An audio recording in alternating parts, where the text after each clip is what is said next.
বদলে যাচ্ছে কবি নজরুল অডিটোরিয়ামের নাম, ফিরছে সাইফুর রহমানের নামে। বিস্তারিত দেখুন প্রতিবেদনে।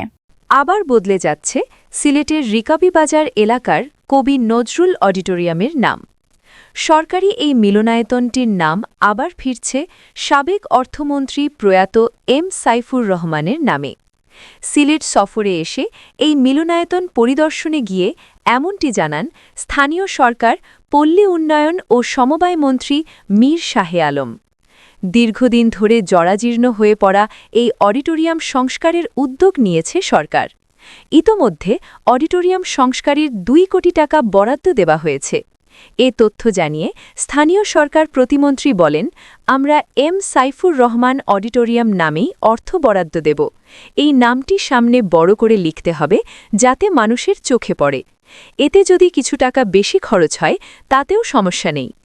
এ সময় সিটি কর্পোরেশনের প্রশাসক আব্দুল কাইয়ুম চৌধুরী জানান, বর্তমানে এই অডিটোরিয়ামটি জেলা প্রশাসনের ব্যবস্থাপনায় রয়েছে।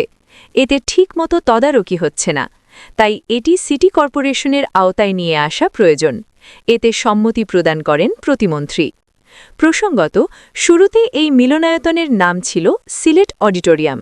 গত ৪ দলীয় জোট সরকারের আমলে সংস্কার শেষে এটির নাম পরিবর্তন করে তৎকালীন অর্থমন্ত্রী ও সিলেট ১ আসনের সংসদ সদস্য এম সাইফুর রহমানের নামে রাখা হয়।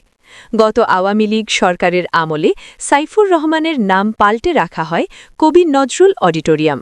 প্রায় ২০ বছর পর বিএনপি ক্ষমতায়ীন হয়ে আবারও এই অডিটোরিয়ামের নাম বদলের উদ্যোগ নিয়েছে।